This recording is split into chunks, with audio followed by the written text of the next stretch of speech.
En el año 88, Mitrídates VI, el ambicioso rey del Ponto, el mayor enemigo de la República, con la intención de quebrantar el poder romano en Oriente, mandó asesinar a sangre fría en Asia Menor a 80.000 itálicos emigrados e inició el levantamiento de griegos y asiáticos contra Roma. Tras años de exacciones abusivas y de desorden y enfrentamiento civil en la propia Roma, el partido de los optimates ansiaba un general joven, un hombre de acción capaz de restablecer el prestigio de Roma, de castigar a Mitrídates y recuperar los territorios de Pérgamo y Macedonia. Lucio Cornelio Sila, un patricio de la rama segundona de la gens Cornelia, que había hecho carrera en el ejército, resultó el hombre adecuado.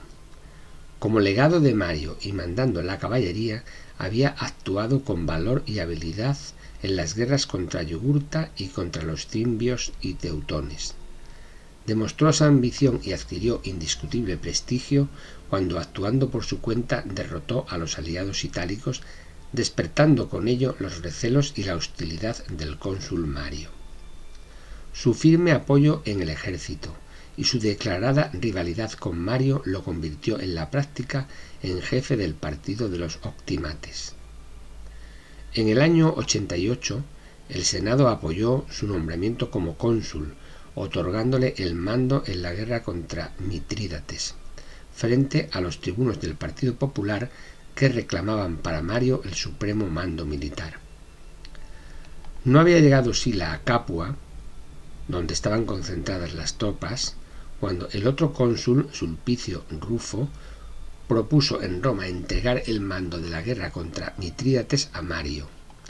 La reacción de Sila ante el decreto popular que lo relevaba del mando es uno de los hitos decisivos en la historia de la República Romana. Sorprendido por la noticia, su resolución fue tan rápida como drástica. Buen conocedor de la psicología del ejército, bastó que al transmitir el decreto a la tropa añadiera que seguramente Mario conduciría a Oriente sus propias fuerzas, privándoles a ellos de la gloria y las riquezas que les aguardaban, para que la indignación prendiera en los soldados, que exigieron ser conducidos a Roma. Por primera vez en la historia de Roma, un magistrado introducía el factor del ejército en la política interior, que en adelante ya nunca podría liberarse de la amenaza de un golpe de estado militar. El creciente deterioro y las continuas maniobras políticas de los populares, incluido por supuesto el decreto de Sulpicio contra Sila, que interfería en una decisión senatorial, finalmente habían llevado a la situación límite de una implantación de la ley del más fuerte.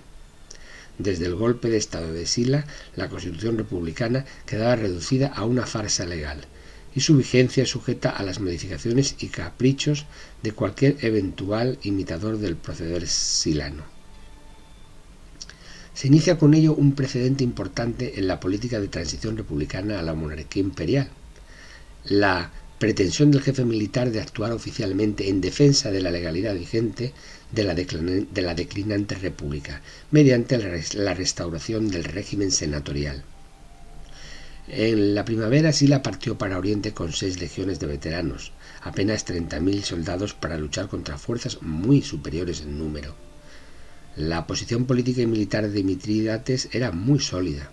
Había tejido una poderosa red de alianzas secretas con diferentes ciudades y reinos de Grecia y Oriente, y preparado su ejército a conciencia desde el 112 en que subió al poder.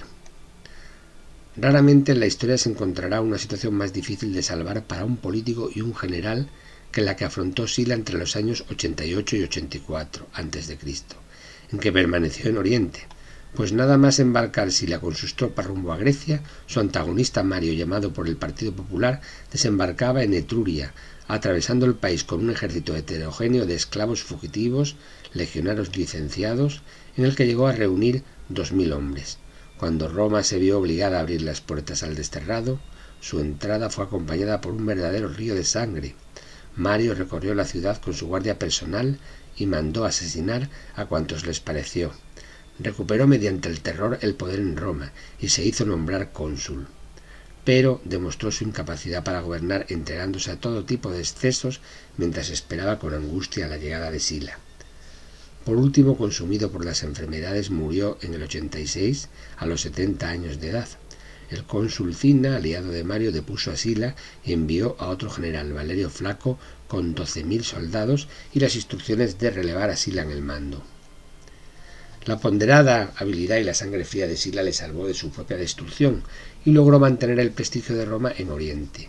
Sila se dirigió con toda rapidez a Atenas y la sitió, lo que provocó la llegada inminente de un importante ejército del rey del Ponto, al que sorprendió y derrotó en el llano de Queronea, apoderándose de Atenas.